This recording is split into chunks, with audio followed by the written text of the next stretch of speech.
Welcome to Heartfelt Tales, where stories come to life with raw emotion and unforgettable moments.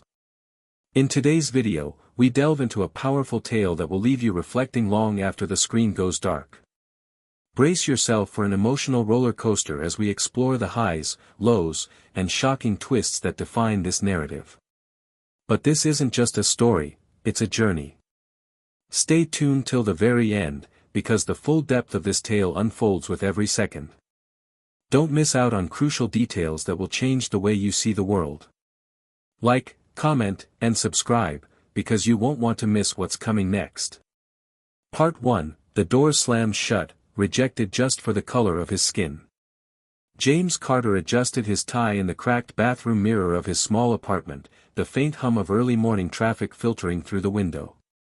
At 34, he carried the kind of quiet determination that came from years of proving himself in a world that rarely gave him the benefit of the doubt. His skin, a rich brown that glowed under the soft light, was a point of pride, a heritage he wore like armor. Today, though, that armor felt heavier than usual. He was about to walk into First National Bank with a dream in his hands, a dream he'd spent years building, expanding his bakery, Carter's Crumbs, into something bigger than the single storefront he'd scraped together with sweat and late nights. The bakery wasn't just a business. It was a lifeline, for him, his wife, Lena, and their 2 kids. It was the smell of cinnamon rolls wafting through their tight-knit neighborhood, the sound of laughter from regulars who'd made it their morning ritual. James had turned a modest inheritance from his grandmother into a thriving little shop, one that pulled in steady revenue month after month. Now, he wanted more. He wanted a second location, maybe a third. He wanted to see Carter's Crumbs on billboards, in grocery stores, a name people whispered with a smile. And for that, he needed a loan. He'd spent weeks preparing. The business plan was airtight, 50 pages of projections, market analysis, and a growth strategy he'd poured his soul into. His revenue statements showed consistent profit, his credit score was pristine, and he'd lined up a small rental property as collateral, just in case. Lena had stayed up with him night after night, proofreading every line, her tired eyes shining with belief. "You've got this, James," she'd said, squeezing his hand. They'd be fools not to see it. Now, standing outside First National Bank, James felt a flicker of that confidence. The building loomed over him, all glass and steel, a monument to money and power. He smoothed the front of his navy suit, bought second-hand but tailored to fit, and clutched the leather portfolio holding his future. The morning sun glinted off the bank's polished doors as he stepped inside, the air conditioning hitting him like a slap. The lobby smelled faintly of coffee and paper, and the soft clack of keyboards filled the space. He was ready. At the reception desk, a young woman with a tight blonde bun glanced up from her computer. "Name and purpose?" she asked, her tone clipped. "James Carter," he said, standing a little taller. "I have an appointment with a loan officer at 9:30. She typed something, nodded, and pointed him toward a row of chairs. "Someone will be with you shortly." James sat, portfolio resting on his knees, and took in the room. A few other people waited, a middle-aged white man in a golf shirt flipping through a magazine, a woman in a sharp blazer tapping her foot. The walls were lined with framed awards and photos of smiling executives shaking hands. "Community Trust since 1952, one plaque read. James wondered if that trust extended to him. After 15 minutes, a man approached, mid-40s, balding, with a tie that looked like it had been knotted in a hurry. "Mr. Carter," he said, extending a hand. "I'm Tom Grayson, loan officer. Follow me." James stood, shaking Grayson's hand firmly, and followed him down a hallway to a small office. The space was sterile, a desk, 2 chairs, a computer, and a single wilting plant in the corner. Grayson gestured for James to sit, then settled behind the desk, folding his hands like a man who'd done this 1,000 times. "So," Grayson said, leaning back slightly, "what brings you in today?" James slid the portfolio across the desk, his voice steady. "I'm looking for a business loan to expand my bakery, Carter's Crumbs." Everything you need is in there: business plan, financials, collateral details. I've been running the shop for 5 years, and we've got solid growth. I'm aiming to open a second location downtown. Grayson nodded, flipping open the portfolio with a casual flick. James watched his eyes skim the first page, the executive summary he'd rewritten 6 times to get just right. For a moment, hope flared in his chest. This was it. The numbers didn't lie. The plan was bulletproof. Grayson would see that. But then the officer's expression shifted. It wasn't a frown, exactly, more like a tightening, a subtle hardening around the eyes. He flipped a few more pages, barely pausing, then closed the folder with a soft thud. He pushed it back toward James, his hands resting flat on the desk. "I'm sorry, Mr. Carter," Grayson said, his voice flat. "The bank can't approve this loan." James blinked, the words hitting him like a punch he hadn't seen coming. "What?" he managed, leaning forward. "Why not? Did you even look at the numbers? The revenue's there, I've got collateral, a plan." Grayson cut him off with a raised hand. "It's not about the numbers. It's bank policy. We don't prioritize high-risk cases like this." "High risk?" James's voice rose, sharp with disbelief. "What's high risk about it?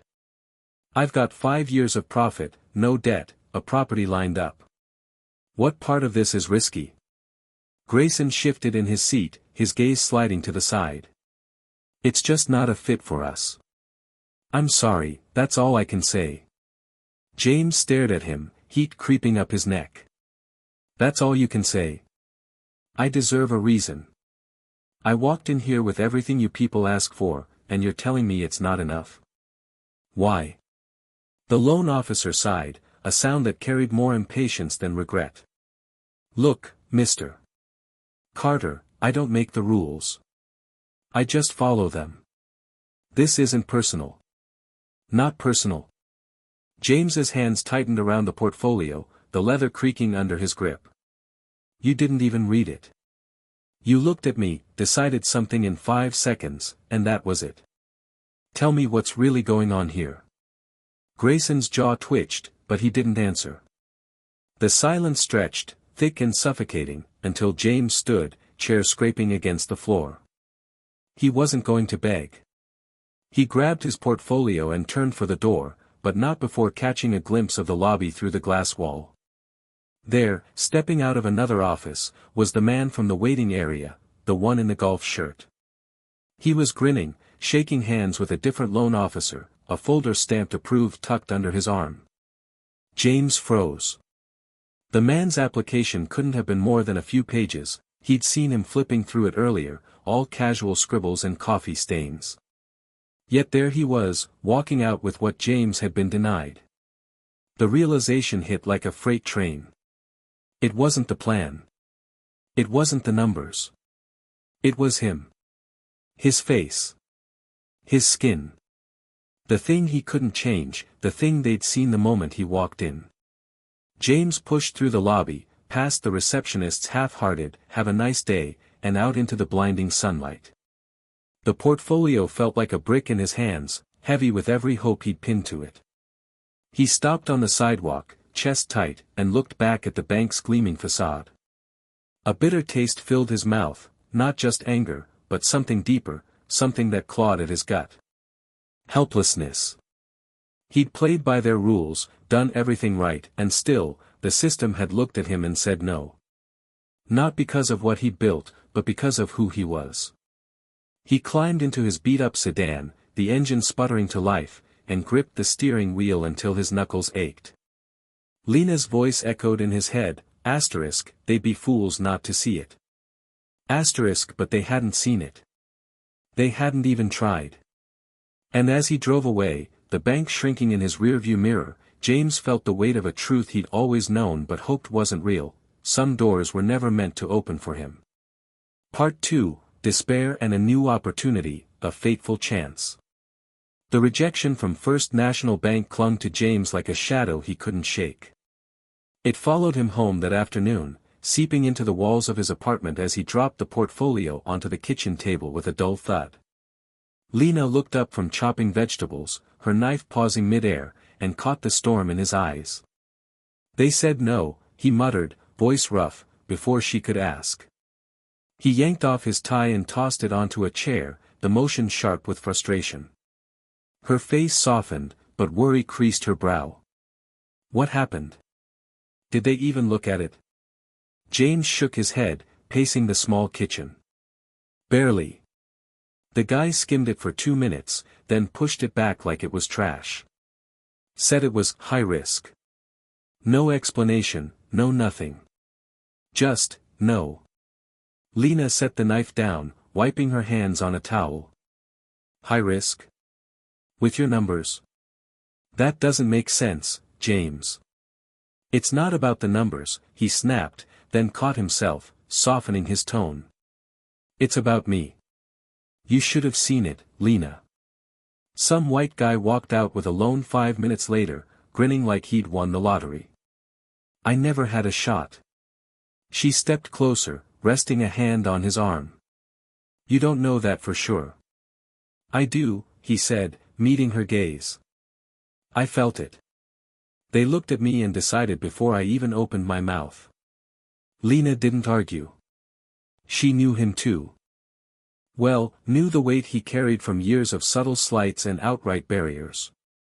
Instead, she pulled him into a hug, her arms steady against the chaos in his chest.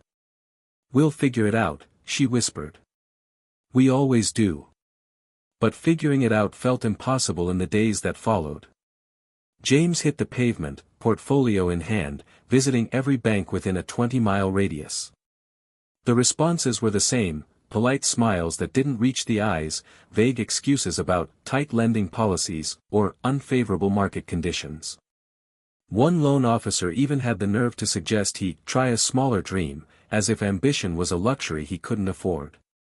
Each rejection chipped away at the confidence he'd walked into First National with, leaving cracks he couldn't hide. At home, the tension grew. Lena stopped asking about his day, her silence louder than any question. The kids, Mia, 8, and Jordan, 5, picked up on it too, their chatter quieter, their glances at him cautious. Bills piled up on the counter, a silent reminder that the bakery's steady income wasn't enough for the expansion he'd banked on. One night, after the kids were asleep, Lena sat him down, her voice trembling with a mix of fear and resolve. "James, we can't keep going like this," she said, hands clasped tight. "The savings are thinning.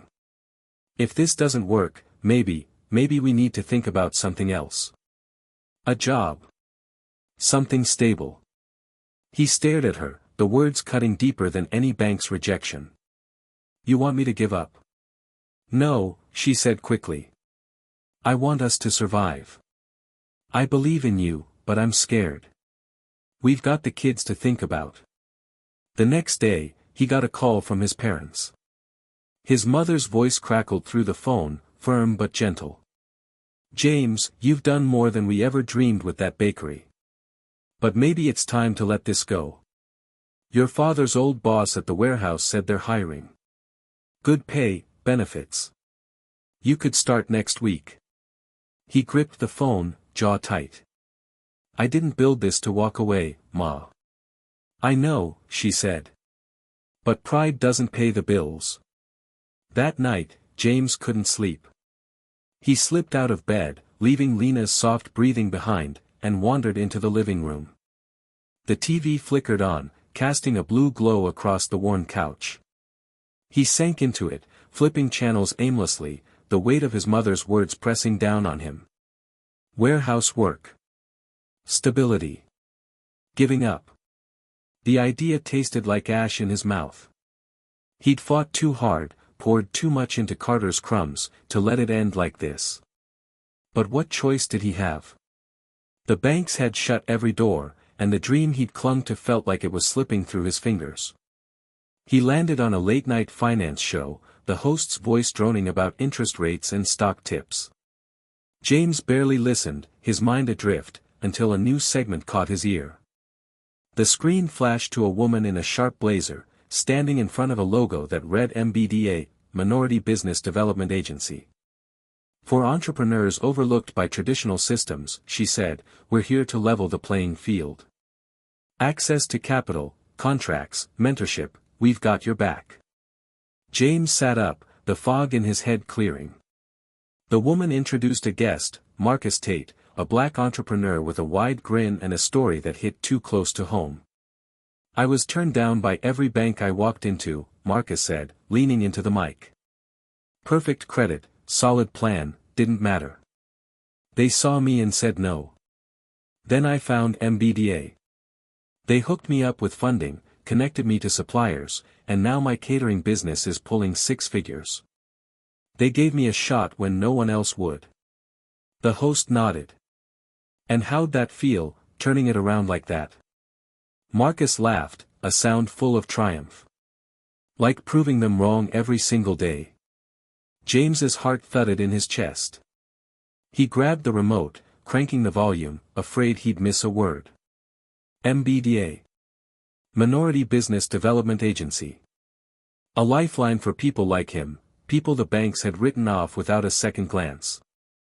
The segment ended with a website and a phone number, and James scrambled for a pen, scribbling it on the back of an envelope. His hands shook as he stared at the numbers, a flicker of something he hadn't felt in weeks sparking to life, hope. He didn't wait for morning. At 2 a.m., hunched over his laptop, he pulled up the MBDA site. The mission statement hit him like a punch, empowering minority-owned businesses to overcome systemic barriers. There were testimonials, resources, a form to request a consultation. He filled it out, fingers flying over the keys, pouring every detail of Carter's crumbs into the application, the revenue, the vision, the rejections. When he hit submit, the screen flashed a confirmation, "Will be in touch within 48 hours." James leaned back, exhaling a breath he hadn't realized he'd been holding. It wasn't a guarantee, but it was a chance. For the first time in days, he felt like he could breathe. The call came the next morning, just after he dropped the kids at school. He was pulling dough in the bakery's cramped kitchen, flour dusting his apron, when his phone buzzed. He wiped his hands and answered, voice cautious. "Hello? Mr. Carter?" The voice on the other end was warm, steady. "This is Derek Holmes with the MBDA. I got your application last night. Can we talk about your bakery?" James froze, then leaned against the counter, pulse racing. Yeah, we can talk." "Great," Derek said. "I've been where you are, man. Walked into banks with everything they asked for and still got the door slammed in my face. Took me years to figure out it wasn't about the paperwork, it was about who they saw sitting across the desk." "Sound familiar?" James let out a dry laugh. "Too familiar." "Thought so," Derek said. "Listen, I've looked over your numbers, they're solid. You've got something real here. We're not like the banks. We don't just see risk, we see potential. I want to set up a meeting, go over your options. You in?" James's throat tightened. He glanced around the bakery, the chipped counter, the ovens he'd patched up a dozen times, the dream he'd refused to let die. "I'm in," he said, voice firm. "Good," Derek replied, and James could hear the smile in his tone. "You're not alone in this fight anymore. We're gonna get you back in the game." When the call ended, James stood there, phone still in hand, the weight on his shoulders lifting just enough to let him stand straighter. It wasn't over. Not yet. The banks had tried to bury him, but this was a crack in the wall, a sliver of light. And he was going to claw his way through it. Part 3, The Comeback, When the Door Opens Again. The meeting with Derek Holmes was a turning point James hadn't dared hope for. It took place a week after that late-night phone call, in a modest MBDA office downtown, no gleaming glass towers or sterile lobbies, just a room with mismatched chairs and a coffee maker humming in the corner. Derek, a broad-shouldered man with a salt and pepper beard, greeted James with a handshake that felt like a promise. "Let's get to work," he said, spreading James's business plan across a table already cluttered with papers. For 2 hours, they dissected Carter's crumbs. Derek didn't skim, he dug in, asking sharp questions about profit margins, customer demographics, and expansion costs. James answered with the precision of a man who'd lived every number, every late-night batch of dough. By the end, Derek leaned back, tapping a pen against the table. "This is gold, James. The banks didn't see it because they didn't want to. But I do. We're gonna make this happen." "Make it happen how?" James asked, cautious but curious. "I've been turned down by every lender in town." Derek grinned, a glint in his eye. "We've got partners, financial institutions that work with us to fund minority businesses. They're not your typical banks. Plus, we'll polish this application until it shines. And here's the kicker, I want you to take it back to First National." James stiffened. "First National? The ones who kicked me out." "Exactly," Derek said, leaning forward. "They're part of our network now, signed up last year to meet diversity quotas. They can't say no this time, not with us in your corner. It's poetic, don't you think? Walking back in there and making them eat their own words." James's jaw tightened, a mix of dread and anticipation swirling in his gut. The idea of facing that loan officer again, Tom Grayson, with his cold eyes and vague excuses, set his blood simmering. But Derek was right. It wasn't just about the money anymore. It was about proving a point. Over the next 2 weeks, the MBDA team transformed James's application. They tightened the projections, added testimonials from loyal customers, and included a letter of support from a local business association. Derek coached him on how to present it, not as a plea, but as a demand. "You're not asking for a favor," Derek said during one session, clapping James on the shoulder. "You're showing them what they missed." By the time the new portfolio was ready, it was a weapon, sleek, professional, undeniable. James held it in his hands, feeling its weight, and for the first time in months, he believed he could win. Lena noticed the shift too. That night, as they sat on the couch after the kids were in bed, she squeezed his hand. "You're different," she said, a small smile tugging at her lips. "Like the old James is back." "Not the old James," he replied, meeting her eyes. "A better one." The day of the meeting arrived, a crisp Tuesday morning, the sky a sharp blue that matched James's resolve. He pulled on the same navy suit he'd worn to First National the 2,500 words months ago, but this time, he wasn't alone. Derek met him outside the bank, dressed in a charcoal blazer and carrying a briefcase. "Ready?" he asked, his voice steady. James nodded, clutching the portfolio. "Ready." They stepped through the glass doors together, the familiar chill of the lobby hitting James like a memory he'd rather forget. The receptionist, the same blonde from before, glanced up, her tight bun unchanged. "Name and purpose?" she asked, barely looking at him. "James Carter," he said, voice firm. "I've got an appointment with Tom Grayson at 10. She typed, frowned slightly, then waved them toward the waiting area. James sat, Derek beside him, and watched the room. The same awards lined the walls, the same soft clack of keyboards filled the air. But this time, he didn't feel small. He wasn't here to beg. When Grayson appeared, his balding head gleaming under the fluorescent lights, James stood, portfolio in hand. The loan officer's eyes flickered with recognition, a faint twitch at the corner of his mouth. "Mr. Carter," he said, extending a hand with less enthusiasm than before. "Back again?" "Yeah," James replied, shaking it briefly. "This is Derek Holmes, my rep from the MBDA." Grayson's gaze shifted to Derek, his expression tightening. "Right. Follow me." The office was unchanged, same desk, same wilting plant, same air of indifference. Grayson settled behind the desk, folding his hands as James and Derek took their seats. So, he said, his tone clipped, what's this about? James slid the portfolio across the desk, watching Grayson's fingers hesitate before touching it. I'm here for a loan to expand Carter's Crumbs. Everything's in there, updated financials, projections, collateral. Plus, I've got MBDA backing me this time. Grayson opened the folder, his eyes scanning the first page with more attention than last time. James caught the subtle shift, the way his brows furrowed, the way his fingers lingered on the revenue charts. Derek leaned forward, voice smooth but firm. You'll see, Mr. Carter's business meets every criterion your bank lists for approval. Steady growth, solid credit, tangible assets. And as an MBDA partner, First National's committed to supporting minority entrepreneurs like him. This isn't a risk, it's a sure thing. Grayson flipped another page, then another, his silence stretching thin. James watched him, every second fueling the fire in his chest. This wasn't the same man who'd dismissed him months ago.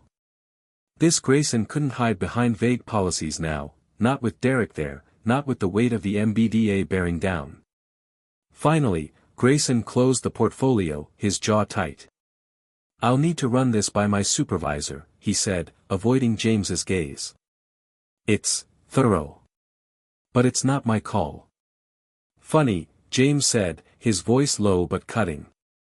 Last time, it seemed like it was your call. Took you 5 minutes to say no. Grayson flinched, a crack in his composure. That was different.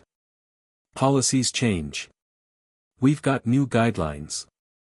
Save it, Derek interrupted, his tone sharp. We're not here for excuses. You've got the data. You've got the partnership agreement.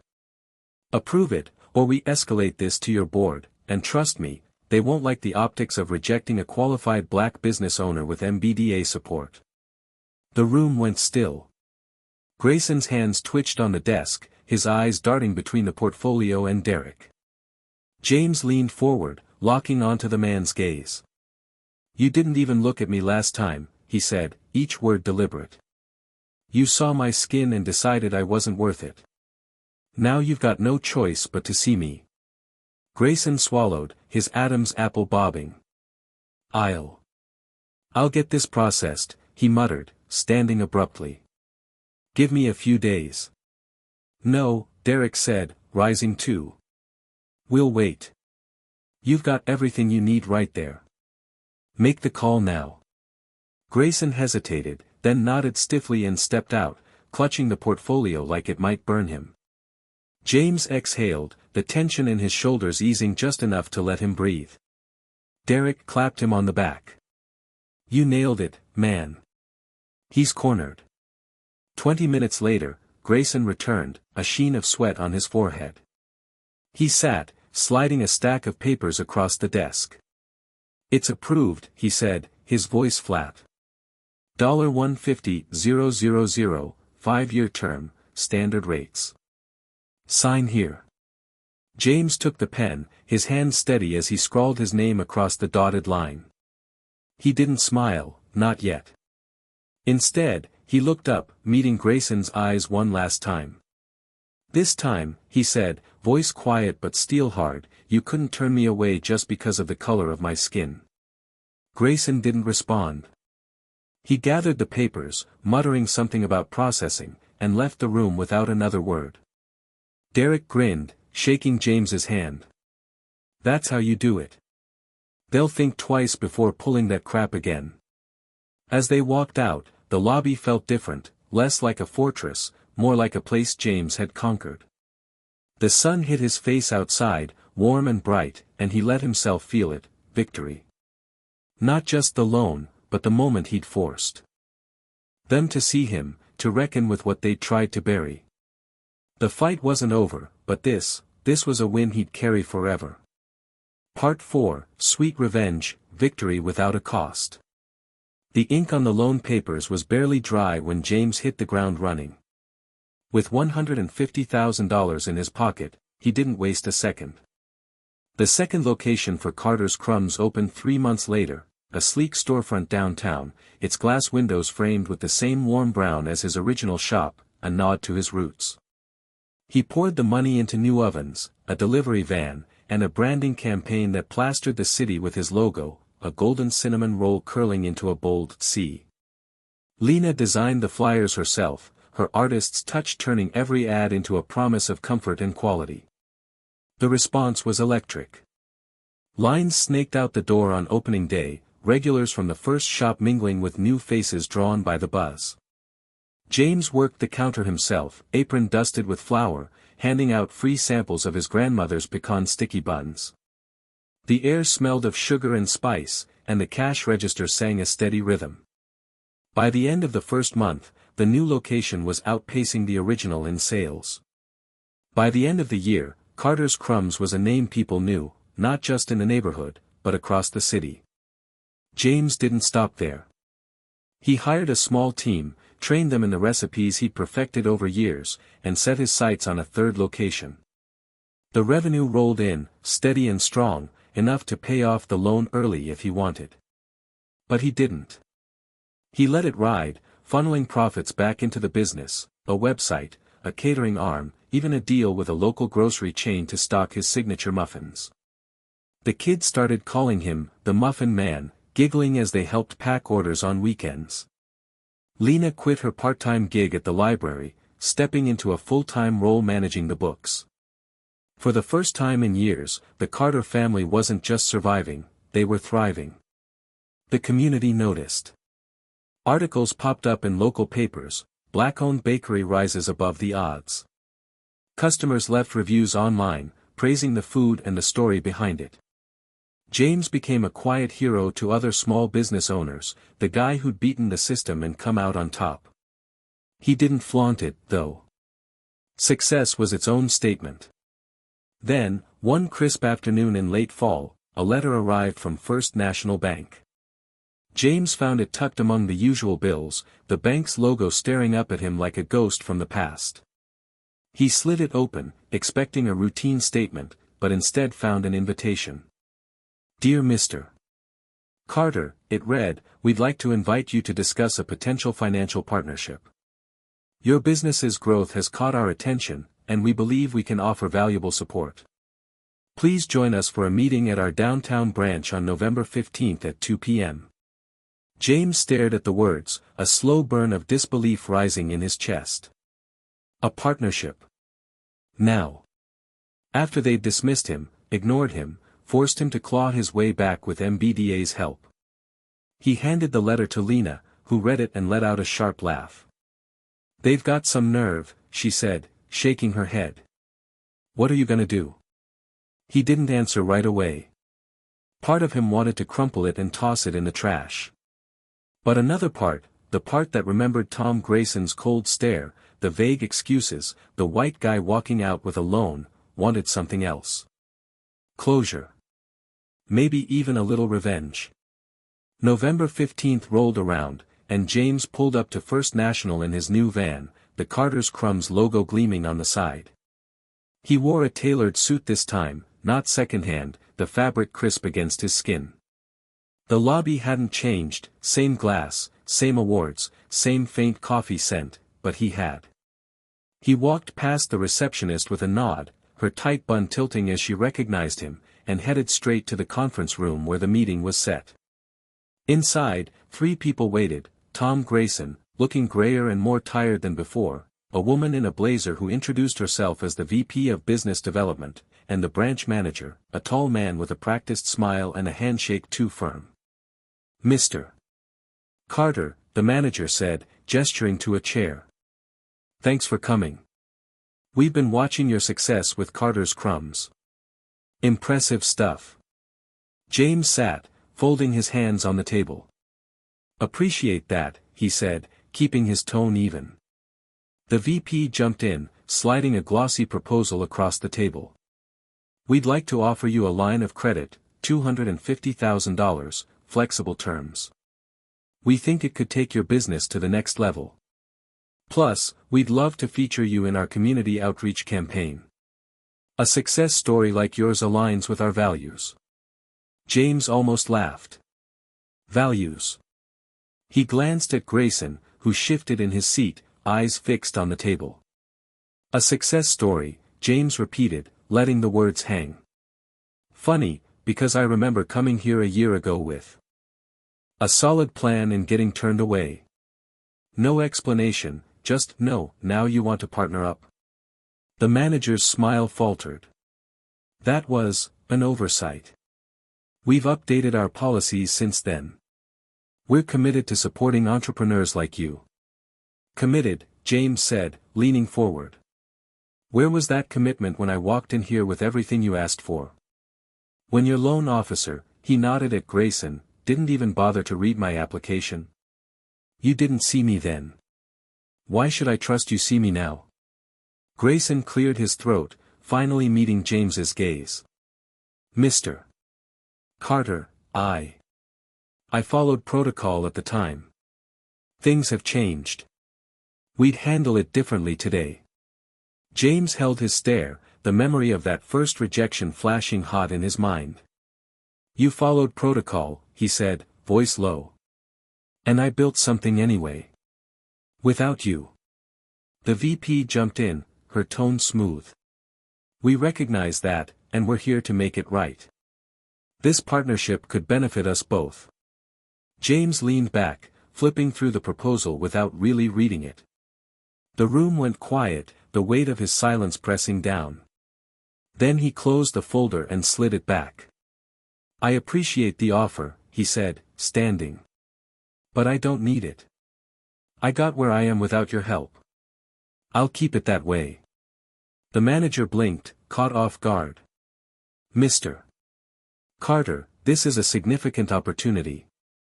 No, James cut in, his voice steady. The opportunity was a year ago, and you missed it. I didn't. Thanks for rejecting me back then, though. It pushed me to find a better path. One that didn't need you.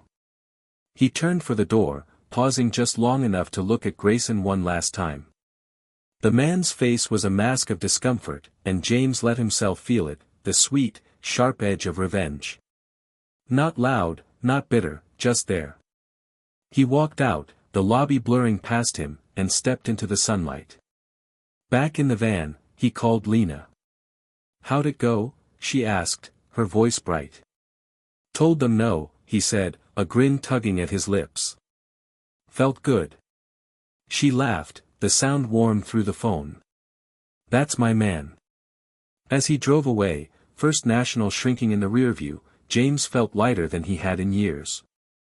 The bank had tried to bury him, but he'd risen higher than they could have imagined. And now, when they came crawling back, he'd shut the door in their face. Victory didn't need a price tag, it was in the life he'd built, the family he'd lifted, the dream he'd refused to let die. Sometimes, rejection isn't the end, it's a detour to the right road. And there you have it, another unforgettable chapter brought to life here at Heartfelt Tales. What did you think? Was it as powerful for you as it was for us to tell? We'd love to hear your thoughts in the comments below.